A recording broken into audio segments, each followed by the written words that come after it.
Terry and I are taking a brief break to conduct interviews for Season 7 and to secure more funding. Please enjoy this episode from our archives. And we'll be back in mid-November. Yes.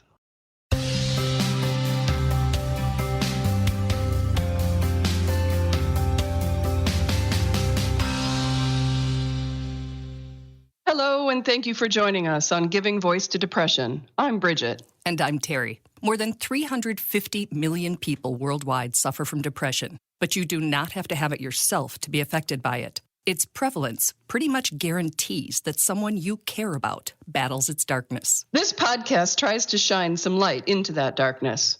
We're not experts, and we're not therapists. We're sisters and best friends who live with depression and who are committed to encouraging healthy, healing conversations about mental illness. Season 3 of this podcast is sponsored by the Charles E. Kubly Foundation, which supports efforts to reduce the stigma of mental illness. We are solely responsible for podcast content. Hi, Terry. Happy holidays. Thank you. You too. Ho, ho, ho. I always think of it as holidays, as in HOLIDAZE. Absolutely. I'm in a daze. If you've read any newspaper, any magazine, or turned on the television in the last month, odds are pretty good that you've seen a story about depression in the holidays. One upside to all of this is that people are actually talking about it and acknowledging that depression is, I don't know, what would you say, Terry, more awful. Challenging this time of year? Yeah, with all the additional stresses, it certainly can be. Yeah, I think it's about expectations and, having to do more when you don't already want to be doing very much. Right. And that's social, that's financial. That means, any family issue can be intensified. If you're going to try to entertain or decorate and you're thinking Norman Rockwell and Martha Stewart, that's a pretty high bar and you can feel inadequate, So having depression doesn't help one little bit.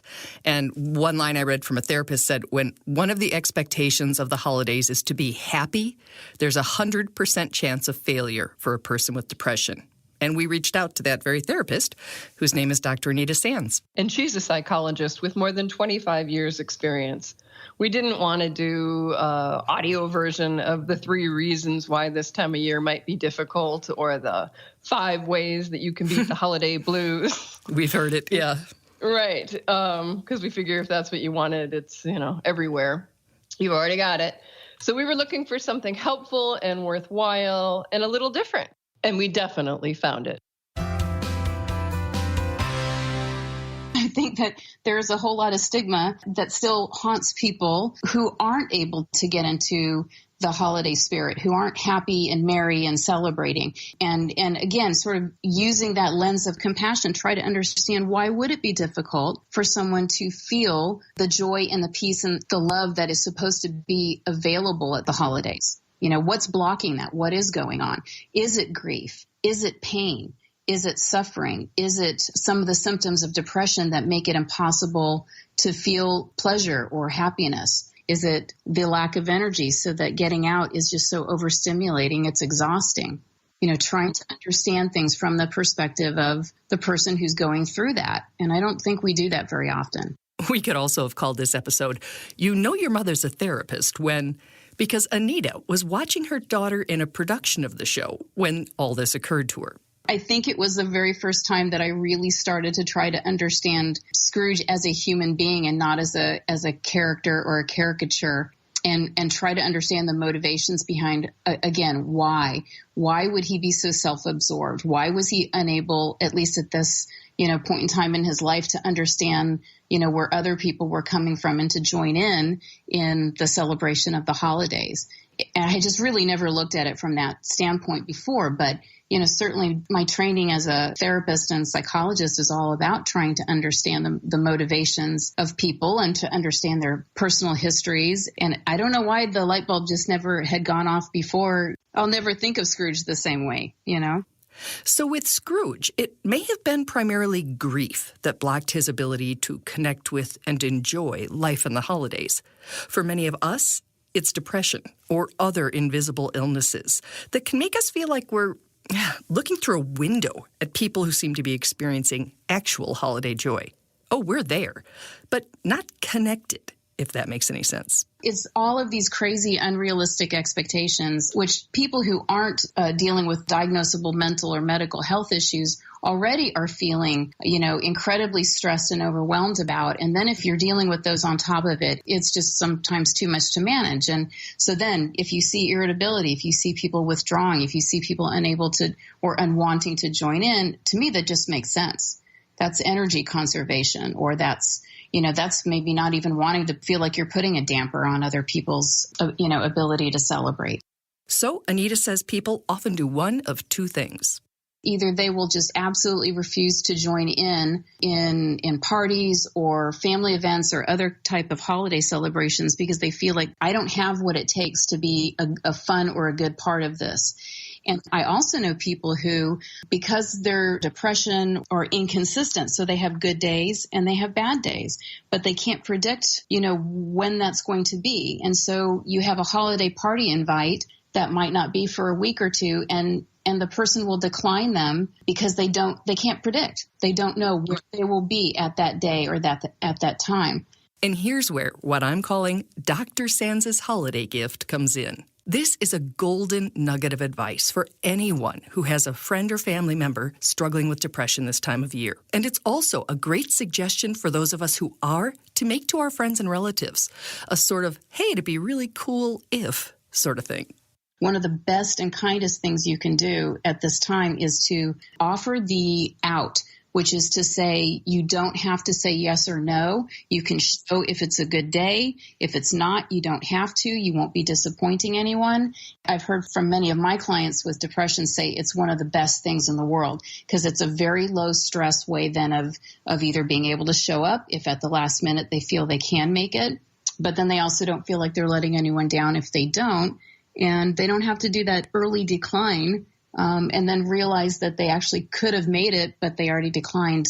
That is such a great idea, Anita. And as someone who would really appreciate and benefit from that sensitivity, I'd also love it if someone said to me, hey, remember, we have a guest room if you ever want to disappear for 20 minutes and rejoin the party. Yes, or, just anything, any level of compassion or understanding that you might need to leave early, you might need to leave without saying goodbye, just something that lets you know that your presence in any way, shape, or form is desired, and that there isn't an expectation on how you are, how long you're there, and how you manage that.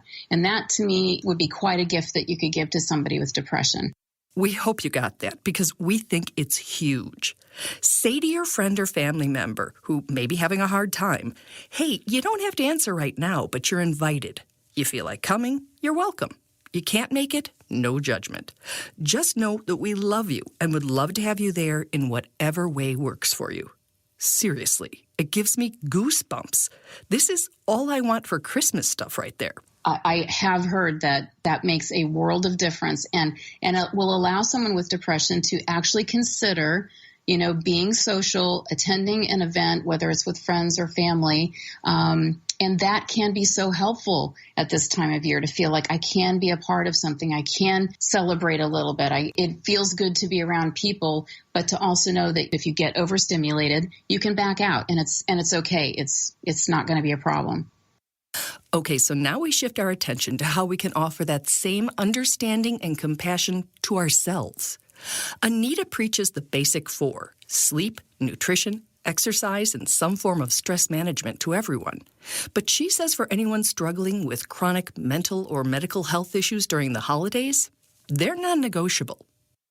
In terms of self-care, your ability to attempt to get the best rest that you can, which again probably feels like an unrealistic expectation with depression sometimes for those who struggle with insomnia, to really try to improve your nutrition, get some exercise, and even though it's winter and everyone wants to hibernate anyway, I try to say get outdoors, get a walk, try to be in the sunlight, even if you don't feel like moving, at least for a little bit of time every day if you can.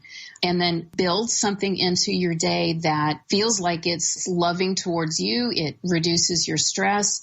It provides a little bit of happiness if you can feel it. If you can't, that's okay. You still need to do something that is loving and caring towards yourself. And Anita says that self-care doesn't have to be some expensive or time-consuming day at the spa. It can be a cup of tea or hot cocoa next to your pet under a blanket with some inspirational reading material. One of the possible good parts of the holiday season is that beneath all of this is supposed to be the celebration of love and hope and goodwill in the world. So just taking a moment to try to get in touch with that, I think, is a really wonderful energizer or battery recharger for someone with depression. And it doesn't cost anything. It just takes a little bit of the time to remember to slow down and expose yourself to that. And I think that's a really important thing to do, I think on a daily basis, but definitely when things get really, really rushed and stressful. As for the holidays themselves, Anita reminds you are in charge of how you celebrate. You have choices, even if you've never exercised them before. What do you feel like you have to do, or what do you feel like you should do? Is that what you really like? Do you enjoy it? Does it feed you? Does it nurture you? Does it make you feel better? Does it just exhaust you? Does it make you feel inadequate? Does it break your budget? And we can narrow down sometimes, like you're saying, to the essence. What does this season mean to you? What is the meaning of Christmas, or what is the meaning of Hanukkah to you? And then look at, well, what do you want to do as far as any kind of holiday celebration that sort of honors that meaning. And again, you do not have to do anything because you think it's expected, or it's always been done, or everybody else is doing it, or that's what the TV shows and the movies are showing. Show me where it's carved in stone that the cookies have to be baked and they have to be hand decorated. And if you love that, if that is so meaningful to you, and it really would not be the holidays without doing that, then that's on your I really want to do this, if you can list. But if that really is not important to you, then why? Why are you spending the time? Again, why? It really doesn't have to be done. You can figure out for yourself and for your family what is healthy and what feels right to you, and navigate that. It doesn't mean that, there won't be a little bit of choppiness sometimes if you're changing traditions, or you take a stand and say, well, we're not going to travel all the way across the country to spend, a day or two with people that, we just don't really want to. But the payoff for being willing to really search yourself and figure out whether doing certain things with family is really healthy for you can be good. It can be good. So it's not about rejecting family or tradition. It's about making choices for your physical and mental health. And if it is too late for this year, give it some serious consideration for all the holidays coming in the new year. And of course, I advise doing less, even though at this time of year it feels like the demands increase, because they do. But I think less is more. And going for quality over quantity, whether that's with gifts, whether that's with parties, whether that's with anything, shoot for the middle. So don't try to get real perfectionistic and try to do it all, and don't get into this, that very rigid all or nothing. I either have to do all of it or do it this way, or it doesn't matter, or it doesn't count. And yet getting it down to the bare bones, I think allows you to then just really soak up and enjoy those essentials that, again, feed you, nurture you, leave you hopefully inspired and refreshed instead of exhausted and wondering, why did I do all of that, and how am I going to recover from this? And how am I going to pay for all this when the eggnog wears off and the bills start pouring in? Oh my gosh, which is why, yes, therapists' offices are packed in November and December, but also in January and February because of the stress of the financial fallout. Regardless of what other people are capable of doing, we're looking to take care of you and get through that season without being exhausted and without being any more tired and dealing with any depressive symptoms than you already are. I love what she says. I do too. We're looking to take care of you. I was like, yes, that's what we're doing. Absolutely. And just that idea of being able to give ourselves, she said choices. I often use the word permission, even though we've never maybe done it before, we can. Those are choices that we can make. We can.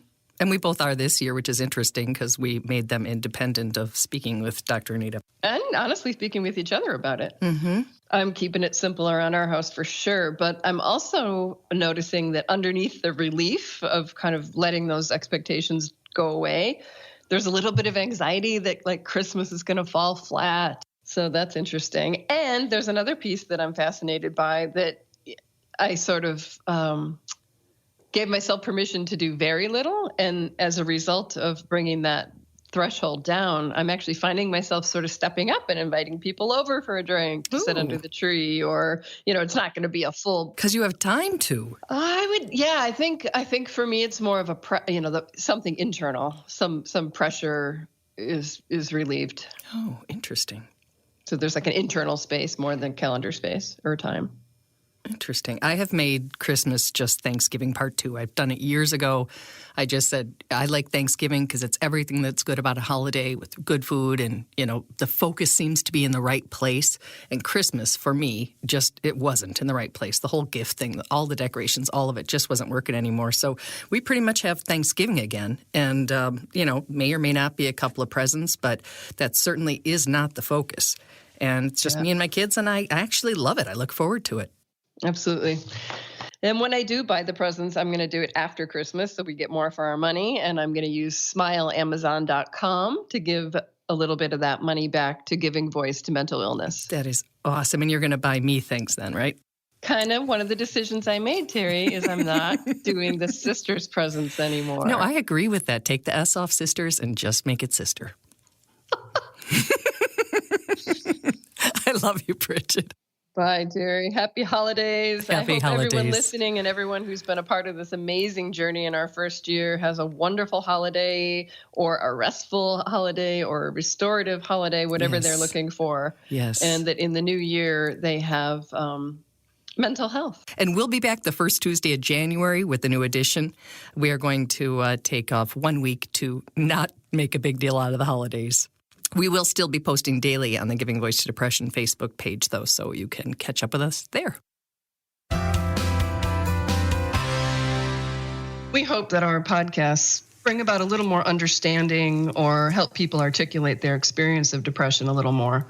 And thanks to each and every person who's digging deep and finding the words and finding the courage to give voice to depression.